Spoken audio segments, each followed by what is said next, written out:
Ma'am, ito yung custard cake nyo, hindi masarap. Anong hindi masarap eh? Ubus mo na nga. Aray ko. Ano? Kain. Pinipilahan tikmilo sa Quiapo noon? Aba, ay nasa Imus Green Gate na pala ngayon. For as low as 50 pesos ay matitikman mo na ang ganitong masarap na tikmilo nila.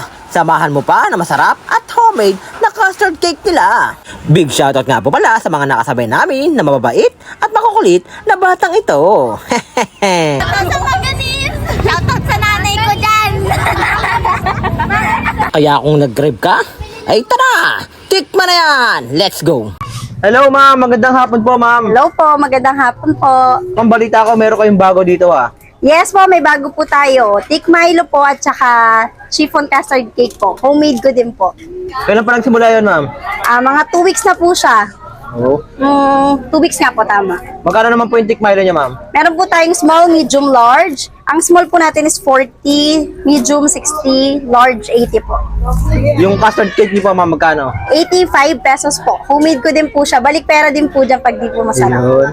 Paano nyo naisipan na magbago ng mga paninda? Ay, nagdagdag lang pala no ma'am? Hindi Yes ka po, nagbago. nagdagdag lang po tayo. Pero available pa rin sa inyo yung mga tofu square. Yes po, available pa rin po. Ito po siya. ito pa rin. Yan. Ano yan ma'am, pag hindi masarap, babalik pa rin? Balik pera pa rin po pag hindi ko rin masarap. Pero nagtaas po akong 10 pesos dyan. Ay, nagtaas. Ma'am, ba't naman kayo nagtaas? Dahil po sa inyo. Hindi po, kasi po dumami po yung customers natin, tapos tinaasan po tayo ng mga suppliers. Pero ganun pa rin yung lasa niya na ma'am. Yes po, mas pinasarap ko pa nga po yan eh. Tapos balik pera pa rin po pag di po nasarapan. Available pa rin sa inyo yung mga buko shake. Yes po, meron pa din po siya.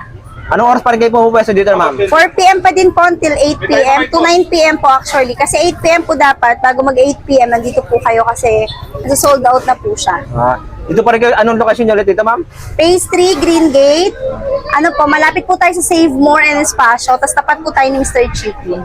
Sige ma'am, pa-order ako ng ng tikmilo Milo nyo, po. tsaka yung ano nyo, yung custard cake, yung masarap. Sige po. Ma'am, kayo gumagawa nyo ma'am? Yes po, homemade ko po siya. Sige po ma'am, pa-order ako ha. Sige po, ito na po yung Milo nyo po. Sige ma'am, titikman ko muna to ha. Yes po. Thank you. Sige po.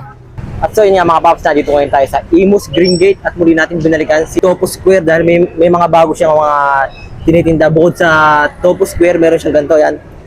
Thick Milo for as low as 50 pesos. Ayan, meron ka ng ganyang kadami. Overload daw to pero maliit lang yung kinuha ko. Saktong-sakto to kasi malamig yung panahon.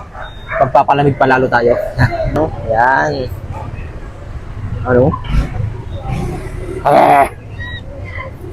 Kain. Sarap.